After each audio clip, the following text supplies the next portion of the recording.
Hello student, स्वागत है सबका आज के सेशन में। और कल हमारी वीडियो नहीं आ पाई थी तो आज थोड़ा सा तबीयत के चक्कर में आज हम मॉडल पेपर नंबर 3 जो हमारा चल रहा है इसके हिसाब से, तो आज हम उसके एक एक नंबर के जो फिलिंग द ब्लैंक्स हैं या फिर वेरी शॉर्ट आंसर क्वेश्चन है वो देखने वाले हैं। प्रीवियस अगर मॉडल पेपर किसी ने नहीं देखे हैं, जाकर चैनल पर मिल जाएगा, बोर्ड 2025 के नाम से मैंने प्लेलिस्ट बना रखी है, जाके चेकआउट करिए और बिना स्किप करे देखा करें, हर एक चीज का सॉल्यूशन जाना करें, शेयर अपने सभी दोस्तों से कर दीजिएगा। देखिए, ये पहला सवाल हमारा सारे एमसीक्यू हो चुके थे, दूसरा सवाल हम स्टार्ट करने वाले हैं, then very short answer type question हम देखेंगे। यहाँ पे ध्यान से समझने का थोड़ा सा प्रयास करेंगे। देखिए, हमें क्या बताना था, mode of the following observations. अब भैया मोड कैसे बताया जाता है, ठीक है। तो मोड बताने के लिए जो भी हमें नंबर दे रखा है ना, सबको आप क्या कर लो, असेंडिंग ऑर्डर में अरेंज कर लीजिए। सबसे छोटा नंबर क्या है, यहाँ पर 0 है, देन उसके बाद में 1 है, देन उसके बाद में 2 है। या फिर मोड के लिए तो अरेंज में नहीं करोगे, वैसे ही काम चल जाएगा, बिना अरेंज करे भी बता देता हूं। ऐसा नंबर जो सबसे ज्यादा बार आ रहा हो इस पूरे में, वही मोड होता है हमेशा। अब आप देख लीजिए कि एक हमारा एक ही बार है, दो हमारा 2 बार है, 3 भी हमारा 2 बार है, यानी कि 2 हमारा कितने टाइम है, 2 टाइम्स आ रहा है। 3 हमारा कितना आ रहा है, 2 टाइम्स आ रहा है। 4 हमारा एक बार है, 5 एक बार है, 6 एक बार है। मतलब जो भी ज्यादा होते हैं नंबर, अब इसमें तो बोलेंगे सर 2 भी 2 बार है, 3 भी 2 बार है, तो भैया आंसर भी दोनों ही हो जाएंगे, 2 और 3 दोनों इसके आंसर हो जाएंगे। एक सेकंड एक सेकंड एक सेकंड, हमने गिनने में थोड़ी गलती कर दी, दो दो दो दो 3 बार आ रहा है तो आंसर सिंगल आएगा इसका। तो जो इसका आंसर आएगा वो 2 ही आएगा, क्योंकि 2 आ रहा है 3 बार। अगला, द डिस्टेंस बिटवीन 2 पॉइंट्स। भैया देखिए सिंपल सी बात है, एक पॉइंट है ए और बी और दूसरा पॉइंट है ए और माइनस बी। डिस्टेंस फॉर्मूला आप लोगों को बताया हुआ है, क्या होता है, x2।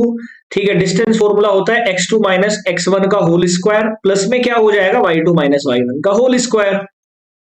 सिंपल सी बात है। देखिए, ये हमारा पॉइंट x1 होता है, ये y1 होता है, ये हमारा x2 होता है, ये y2 होता है।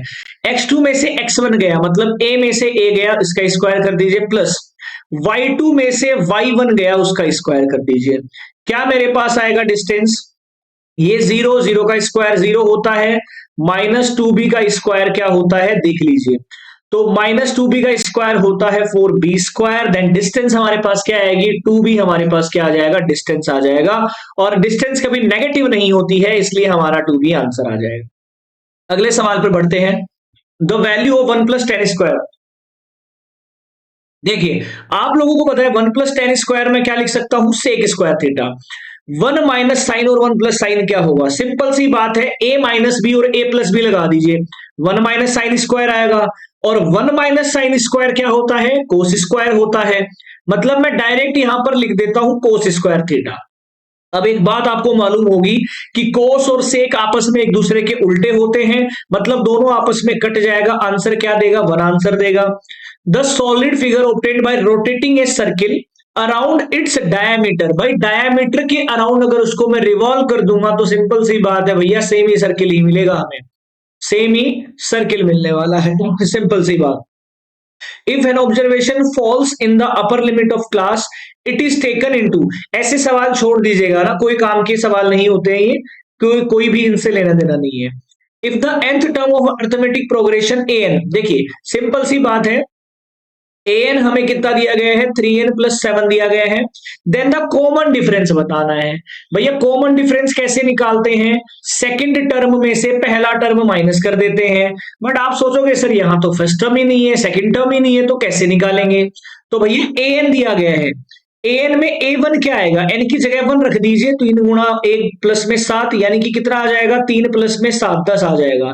a2 हमारे पास कितना आएगा, n की जगह 2 रख दीजिए प्लस 7, तो 3 दूनी 6 प्लस 7 कितना आ जाएगा, 13।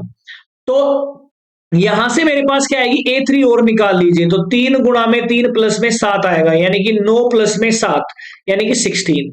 तो मेरे पास ए पे आई है 10 13 16, ठीक है।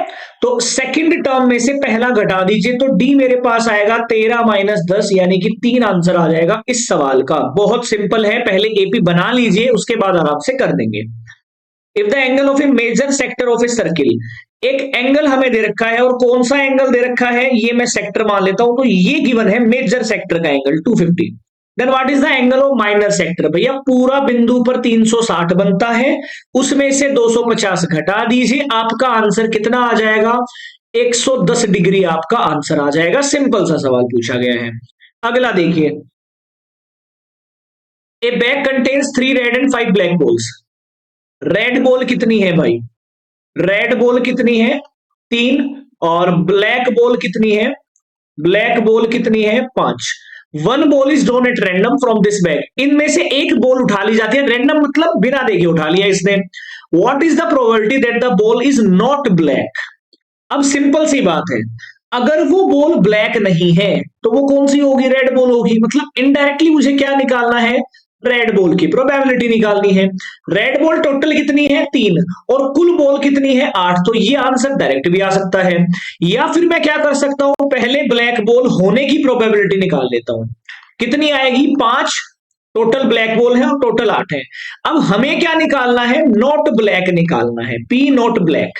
तो पी नॉट अगर किसी का भी निकाल रहे होते हैं, 1 में से उसको माइनस कर देना, वापस से 3/8 ही हमारे पास आंसर आएगा इस सवाल का। अगला सवाल देख लीजिए, the height and slant height of a cone are इतने एंड इतने। सिंपल सी बात है, एक कोन है उसकी हाइट कितनी है? 4 सेंटीमीटर, और स्लैंट हाइट मतलब एल है 5 सेंटीमीटर। फाइंड इट्स डायामीटर मतलब डी निकालना है। और डी कैसे निकलेगा? अगर आर आपको पता चल जाएगा तो डी बता दोगे। अब आपको पता है भैया एक कोन कैसा होता है, ऐसा एक कोन होता है, आपको पता होगा। ये उसकी हाइट हो गई, ये रेडियस ये वाली होती है, ये हाइट होती है, ये हाइपोटेनियस एल होता है। अगर आपको एल दिया गया है, एच दिया गया है, तो आर आप पाइथागोरस से निकाल सकते हैं। तो पाइथागोरस अगर मैं लगाऊंगा तो मेरे पास होगा कर्ण का square, hypotenuse square minus perpendicular square. मतलब 5 5 25 माइनस 16 √9 बराबर 3, यानी कि 3 सेंटीमीटर इसकी रेडियस आई है। डायमीटर क्या होता है? रेडियस का दुगना, मतलब 6 सेंटीमीटर। आंसर आ गया। The perimeter of A face of A cube. एक क्यूब हमारी किस टाइप की होती है? देख लीजिए, क्यूब हमारी किस टाइप की होती है? इस टाइप की। इसका एक फेस, मतलब मैं अगर इस फेस की बात कर रहा हूं, सारी भुजाएं बराबर होती हैं तो उसको क्या बोलते हैं? एक फेस किस आकार का होगा? स्क्वायर के जैसा होगा। स्क्वायर का पेरीमीटर क्या होता है? 4 इंटू ए क्या है? साइड। और ये हमें 28 दे रखा है। ए कितना आ जाएगा? 28 अपॉन में 4, यानी कि हमारा आएगा 7। हमें बताना है volume of the cube. Volume क्या होती है इस क्यूब की? ए की पावर 3, यानी कि 7 की पावर 3 निकाल लीजिए, वही आंसर आपका आ जाएगा। यानी कि आंसर कितना आ जाएगा? 2343। सिंपल सी बात। In 32 families of the village, the number of members is according to the following table. Right the mode of the distribution. बड़ा आराम से निकाल सकते हो। आपको क्या क्या दे रखा है? आपको एक्स आई दे रखा है, आपको एफ आई दे रखा है, और आपसे क्या पूछा गया है? मोड पूछा गया है। तो ये वाला सवाल तो कमेंट करके मुझे जरूर बताएंगे सारे प्यारे विद्यार्थी कि मोड, मीन, मीडियन ये तो सबने आपने बहुत अच्छे से निकाला होगा। तो आप सभी मुझे बताएंगे इस वाले सवाल का मोड क्या होगा। देखते हैं कितने बच्चे सही कर पाएंगे। अगला सवाल, find the median and the mode. ये सेम फिर से वही सवाल पूछ लिया गया है। कैसे करेंगे इस सवाल को? जो सबसे ज्यादा बार नंबर आ रहा है वो तो होगा मोड। और मीडियन निकालने के लिए इसको अरेंज कर लीजिए आप, किसमें? असेंडिंग ऑर्डर में, मतलब छोटे से बड़े की तरफ। पहले 1 लिख लीजिए, फिर 3 लिख लीजिए, फिर 4 लिख लीजिए, फिर 5 लिख लीजिए, फिर 6 लिख लीजिए, फिर 7 लिख लीजिए, फिर 9 आ जाएगा, फिर 9 आ जाएगा, फिर 11 आ जाएगा। अब देखो इसके सबसे बीचों बीच का नंबर क्या है? 6। इधर भी मैंने 4 छोड़ दिए, इधर भी 4। तो मीडियन इसका क्या हो जाएगा? ऐसे सवाल का मीडियन हो जाएगा 6, और इस सवाल का मोड हो जाएगा 9, क्योंकि 9 सबसे ज्यादा बार आ रहा है, 2 बार। उम्मीद करूंगा यहां तक सबको बहुत अच्छे समझ में आ रहा होगा। आगे देखते हैं सवाल। One card is drawn from a well-shuffled deck of 52 cards. Calculate the probability that the card will not be an S. बहुत सिंपल सवाल।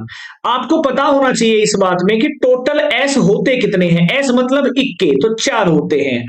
और टोटल कार्ड्स क्या है हमारे पास? टोटल कार्ड्स है 52। तो प्रोबेबिलिटी निकाल लो, प्रोबेबिलिटी निकाल एक S होने की प्रोबेबिलिटी क्या होगा? तो फेवरेबल आउटकम मेरे पास है 4, क्योंकि टोटल 4 ही इक्के होते हैं और कुल 52 पत्ते होते हैं। कितना आ जाएगा? 1/13। ये तो आया है P इक्का होने की प्रायिकता, probability of N S.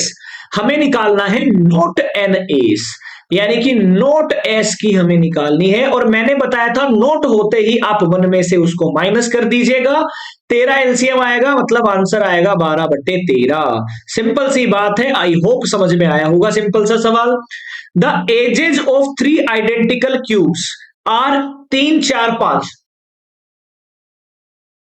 They are melted to form a new cube, find the length. अब देखो सिंपल सी बात, जब भी आपके पास ऐसा सवाल आ जाए, एक शेप को तोड़कर कई शेप बनाई जा रही हैं, या फिर कई शेप्स को जोड़कर एक शेप बनाई जा रही है, उस केस में आप लोग क्या करोगे? उस केस में आप लोग क्या करेंगे? उस वाले केस में दोनों की वॉल्यूम को इक्वेट कर देंगे, कुल वॉल्यूम को, कुल वॉल्यूम इसकी एंड कुल वॉल्यूम इसकी। तो देखिए, एजेस हमें 3 दे रखी है, इसका क्यूब कर लीजिए, इसका क्यूब कर लीजिए, इसका क्यूब टोटल ऐड कर लीजिए, और दूसरी साइड में एक क्यूब ही रख लीजिए। रखते ही आपका आंसर एक ही वैल्यू निकल करके आ जाएगी। उम्मीद करूंगा आप लोग करेंगे इस सवाल को, क्योंकि ऐसा सवाल आपके एनसीईआरटी में भी है। जैसे मैं क्या बोल रहा हूं, एक की क्यूब होगी 3 क्यूब, दूसरे की होगी 4 क्यूब, और तीसरे की होगी 5 क्यूब। ये तो टोटल पूरे सबकी क्यूब हो गई। और बराबर में जो नई एक शेप बनाई गई है, उसकी क्यूब में एक क्यूब भी मान लेता हूं। 3 का क्यूब क्या होता है? 27। 4 का क्यूब होता है 64। 5 का क्या होता है? 125। बराबर में आएगा ए क्यूब।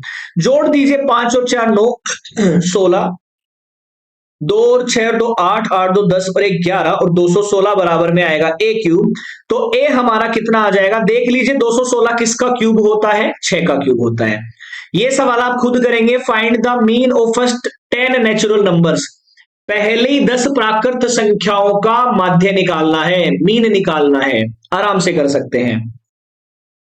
अगला, इफ पी बराबर 0.05 then what is the probability not E. Not आते ही तो आपको 1 में से माइनस कर देना है उस सवाल को, आंसर आपके सामने होगा। अगला सवाल देख लेते हैं। The ratio of radii of basis of 2 cylinder. भाई रेडियस का जो रेशियो है ना, 2 सिलेंडर का मान लेता हूं, वो 2 रेशियो में 3 है।